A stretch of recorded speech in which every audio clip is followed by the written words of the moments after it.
Going strapped during your day job is problematic at best if a firearm is not part of your daily work tools. We really need to talk about this.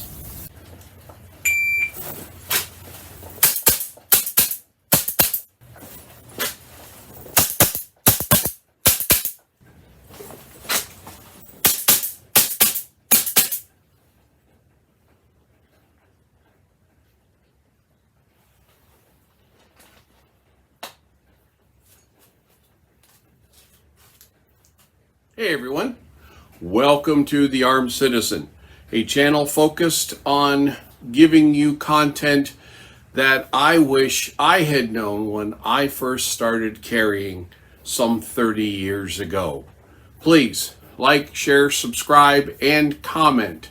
I learned from both positive and negative comments, so please give me your honest opinion. Let's get into the content. Let me start off by declaring that I do my best to follow all of my employer's policies. Now, that's the only thing you should say publicly on this subject, and especially to HR, no matter the subject. Just like you say, I don't answer questions to the police. You got anything you want to say about that? I don't answer questions. Would you mind telling us why? I don't answer questions. Okay. I have a video in the notes below where over a bottle of scotch, the suited Shootist relates his personal story on getting discharged, and yes, pun intended, from his job because he carried off-body at work. I cannot suggest highly enough how much you should watch that video if you haven't seen it already and take it to heart. He also has a follow-up video where he clarifies some points about the incident. That link is also in the notes below. And because no one is taught this about jobs anymore, let me explain it as plainly as I can. You are in a voluntary relationship with your employer. Your employer has a need to have certain tasks to be performed. They think you are capable of performing the tasks they need done. They pay you at an agreed upon rate, a mutually agreed upon rate for your effort, and you have freely accepted their offer.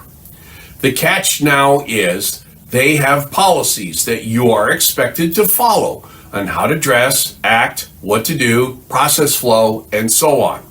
It is entirely your choice on what you do about these policies. You can adhere to them, you can somewhat adhere and or ignore some of them, where you run the risk of being fired if or when your actions are discovered.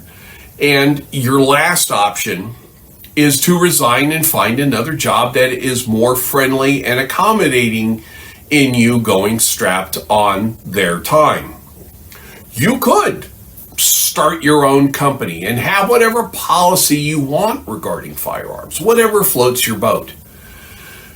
That being said, you also have to adhere to your customers' policies about firearms as well. I've had to service equipment in places where I've almost had to strip naked, metaphorically, because of all the tools and accoutrements I routinely carry on my person. These are the kind of places where only HR or a special trusted person could handle a butter knife to cut a cake or something. If I can bring an 8-inch number 1 screwdriver in there and no one bats an eye, go figure. As a traveling service technician, I drive around my territory and go to customer sites to fix broken stuff.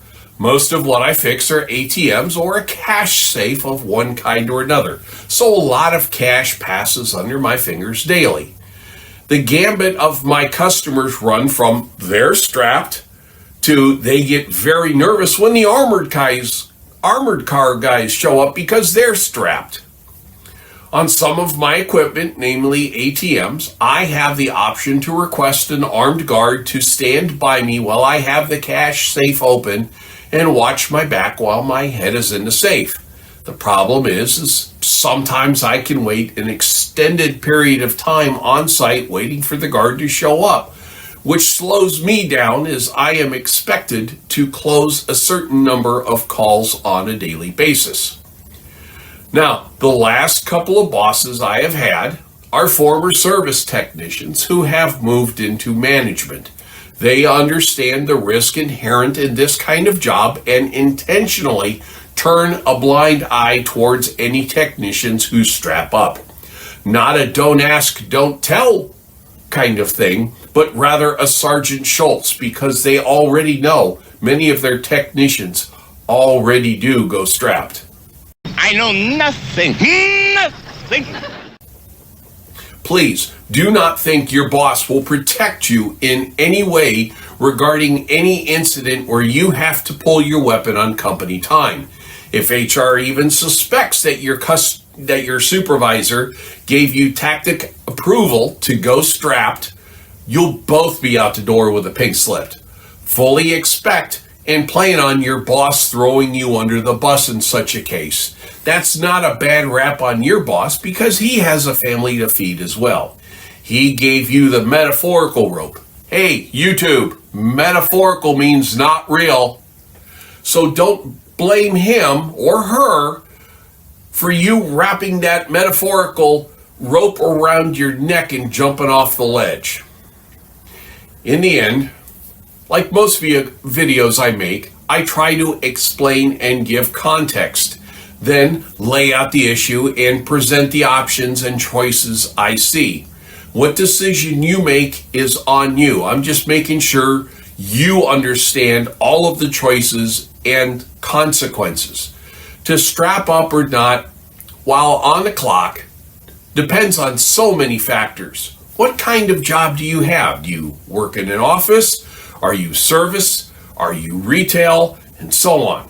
What is the base risk in your industry for a robbery or mass shooting?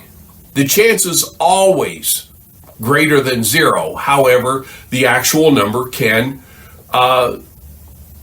greatly vary.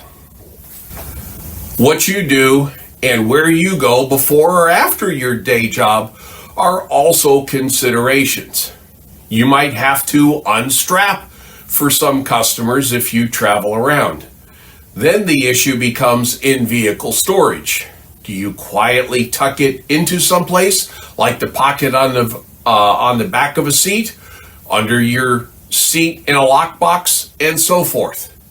Do you unstrap in the customer's parking lot, or do you stop a couple of miles before arrival and discreetly disarm before you actually get there?